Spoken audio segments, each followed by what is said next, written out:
INA Podcast.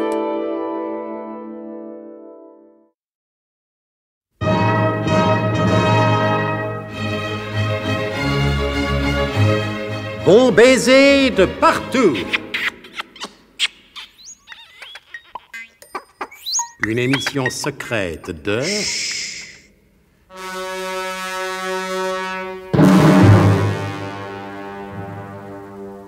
Donc, cédant en apparence au chantage de Zorbeck-le-Gras, le colonel de Gerlas lui a révélé où se trouvaient les deux nouvelles bases biglothroniques secrètes.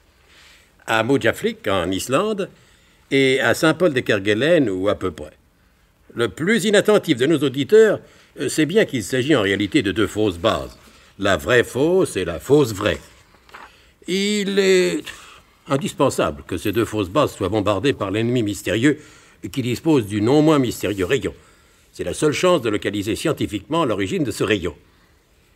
Le chef du SDUC manipule donc, comme on dit en langage technique, Zorbeck-le-Gras pour que celui-ci, en essayant de vendre ses informations, fasse connaître au mystérieux ennemi l'emplacement des deux nouvelles bases secrètes. Oui, un point là. Bon. Pour plus de vraisemblance encore, le colonel ne veut pas que Zorbeck ressorte libre du QG du SDUC. Bien. Il le fait mettre en cellule, à charge pour lui de s'en évader le plus rapidement possible. Bravo, mon vieux, pour une fois. Voici un résumé de synthèse parfaitement saxophone. Parfaitement clair et net, veux-je dire. Mais je n'y suis pour rien, mon colonel. C'est pas moi qui rédige ce texte, je ne fais que le lire. Disons alors que vous l'avez magnifiquement lu. Donniez l'impression de comprendre. Mais j'ai compris, mon colonel. Oh, d'ailleurs, quand je ne comprends pas, je ne me gêne pas pour le dire. Oui, ni nous pour l'entendre. Bon, alors retournons donc dans l'étroite cellule où se morfond Zorbeck-le-Gras. Ah, dans cette étroite cellule, je me morfonds. Je pense à ces millions de dollars et aussi de roubles, sans compter les autres monnaies, que vaut l'information que j'ai extorquée au colonel de Gerlas grâce à mon habile chantage. Mojaflik en Islande et Saint-Paul au Kerguelen. Je sais où sont les deux nouvelles bases biglothroniques secrètes. Oui, mais pour négocier, il me faut sortir d'ici. Un jeu d'enfant pour vous, m'a dit le colonel. Oui, d'accord avec vous, mon cher colonel. Un jeu d'enfant pour le grand Zorbeck, un jeu d'enfant, d'accord, seulement. Il y a bien longtemps que je n'ai pas joué à des jeux d'enfant. Tiens, on toque à l'huisse. Mes geôliers sont bien polis. Oui, ne comptez pas sur moi pour vous ouvrir, je n'ai pas la clé. Si vous voulez entrer, entrez et faites comme chez vous.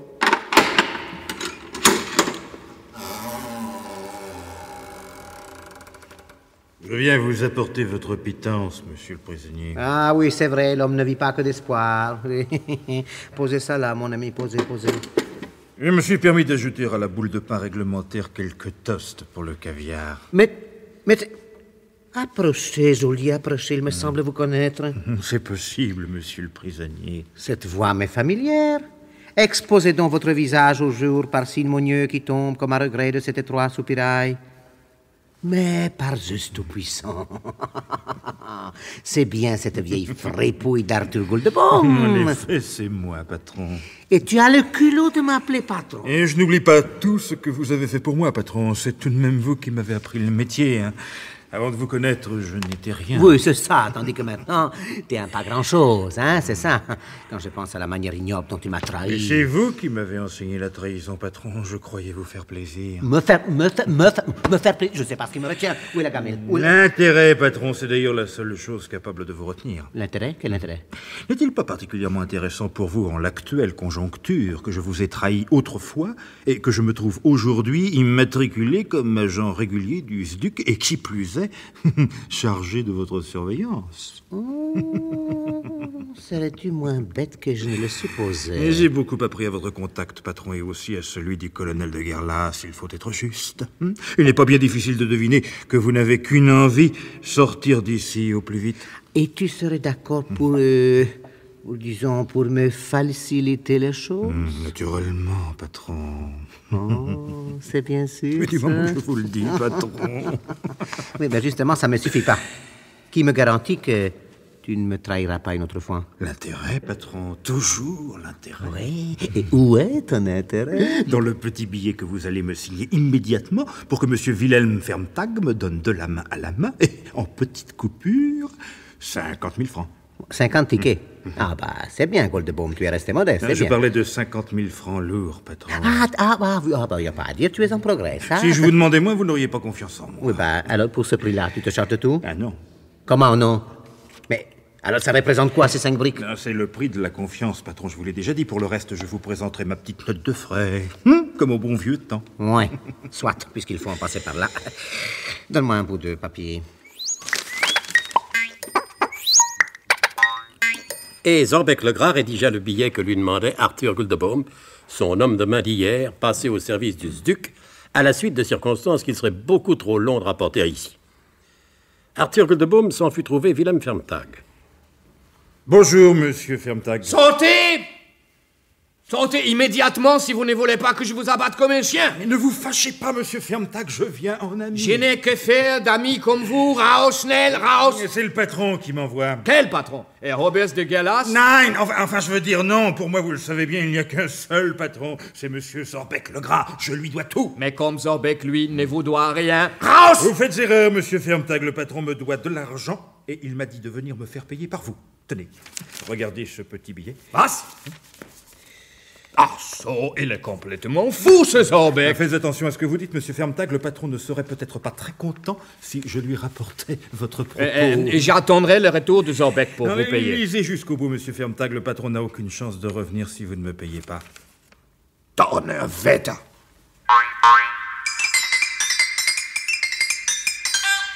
Plusieurs épisodes de ce prodigieux feuilleton seraient nécessaires pour rapporter tous les détails de la conversation qui suivit. Wilhelm Fermtag n'a pas l'esprit très vif, nos amis ont déjà eu maintes fois l'occasion de s'en rendre compte. Il lui a fallu plusieurs heures pour comprendre dans quelle situation se trouvait Zorbeck-Legras, et plusieurs autres heures pour accepter le plan d'évasion préconisé par Arthur Goldebaum.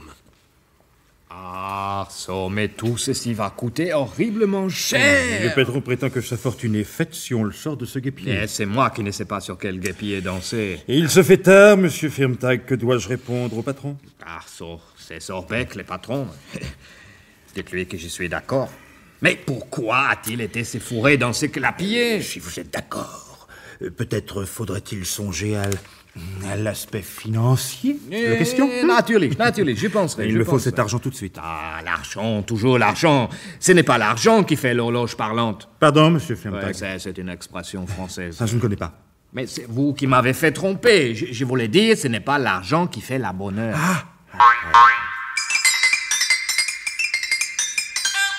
Quelques instants plus tard, Arthur Goldebaum, les poches gonflées de petites coupures, entrait dans la cellule de Zorbeck-Legras. Eh ben, tu en as mis du temps. Ce n'est pas ma faute, patron. Monsieur Wilhelm Fermtag n'avait rien compris à votre mot. Oui, bah, ça serait été étonnant qu'il ait compris quelque chose. Bon, enfin, maintenant, tout est réglé. Et un principe, tout est réglé, patron. Mais pourquoi dis-tu un principe? Parce que jusqu'au dernier moment, on ne sait jamais ce qui peut arriver. Ah bon, et comment comptes-tu procéder? Et pendant le transfert... Quel transfert? J'ai appris qu'on ne devait pas vous garder ici. Ah bon? Le colonel trouve cela trop dangereux et un prisonnier de votre importance, pensez donc. Nous allons donc vous transporter sous bonne escorte dans une discrète villa de la banlieue parisienne.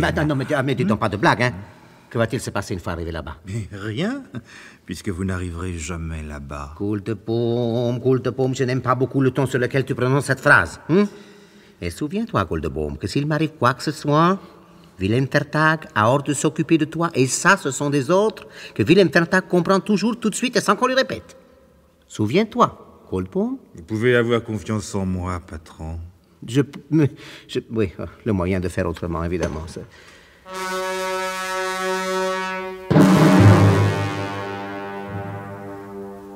Zorbeck-Legras peut-il véritablement faire confiance à Arthur Goldebaum? Tout se passera-t-il selon le plan prévu? Vous le saurez en ne manquant pas l'écoute des prochains épisodes de notre grand feuilleton d'espionnage, d'aventure et d'évasion. Bon baiser de partout. C'était Bon baiser de partout. Une émission secrète de Pierre Dac et Louis Rognoni. Avec Roger Carrel, Pierre Dac, Claude Dasset, Alain Roland, Jean Rougerie. Décryptage et mise en code, Jean-Wilfried Garrett.